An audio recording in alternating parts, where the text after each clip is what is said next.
Xenakis is a fascinating contradiction. To me, he is one of those artists who could achieve something not thanks to, but in spite of his ideas. Xenakis elaborates, in fact, an extremely structured way of composing, inspired from mathematics and physics, or inspired from the observation of the law of nature, which he transposed, or believed to transpose, into music. In this sense, it's very significant that Xenakis worked also as an architect, and even more significant is his collaboration with Le Corbusier, one of the fathers of structuralism. But what is actually structuralism? Le Corbusier said, "A house is a machine to live in." What does it really mean? Let's imagine a cavern many years ago, a fire in the center, women and men warm themselves around it. The light shimmers on the walls of the cavern. One feels warm, protected from the dangers coming from outside. And this atmosphere inspires somehow the need of making the first drawing or paintings on the wall of the cavern. Through the centuries, our houses have taken very different forms. Let's think of a Roman villa or a medieval castle, a building of the Renaissance. Or let's think how in the 19th century Haussmann completely changed the face of Paris. Now, all these buildings express the dreams, the fears, and the values of the people of their time, which are, of course, very different from century to century.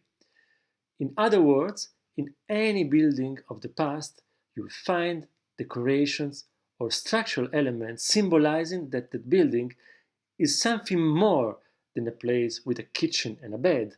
And actually, it is precisely this something more, this symbolic element, the essential part of the building, much more than its literal function. But Le Corbusier wants precisely to destroy this symbolic element, reducing a building to a machine to live in. He wants a place where you can sleep, cook, without expressing any connection to a transcendental meaning. Or, to tell it with his own words, we must create a mass production state of mind. But precisely in the moment that our actions, even and first of all, the actions of our everyday life, are only functional actions and do not symbolize anything more, precisely in that moment, life becomes meaningless. With a very similar attitude, Pierre Boulez writes in the 60s, "We must colonize time by calculating." From this point of view, Le Corbusier and Boulez share the same pathological fear, the fear of the contact with a dimension which can't be controlled or calculated from our will.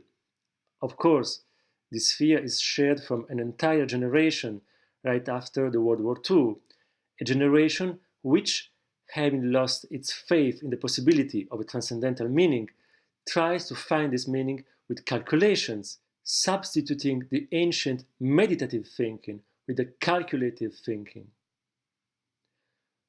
All this long introduction to briefly describe the context and the ideology of the musician and architect Xenakis, who, at the difference of his colleagues Boulez and Le Corbusier, yet maintained a connection with his Greek culture. Many of his pieces allude to mythological themes, and Greek folk music is also present in his work, although this traditional material is filtered from stochastic composing procedures. So, Xenakis puts together the unerasable memory of his own culture with its millenary tradition, and the structuralist calculative thinking which tries to dominate and control things instead of having an empathic encounter with them. The compresence of these two diametrically opposed attitudes is the main reason, in my opinion, of the unicity of the music of Xenakis, which sounds somehow, at least in his best works, as the desperate attempt to conciliate the human universal need of mythology with an unconscious fear which, following the opposite direction, tries to control and demystify this need. This unique marriage between these two opposite and incompatible attitudes certainly found in Xenakis its most accomplished form of expression. The future generations will better understand if this effort was worth it.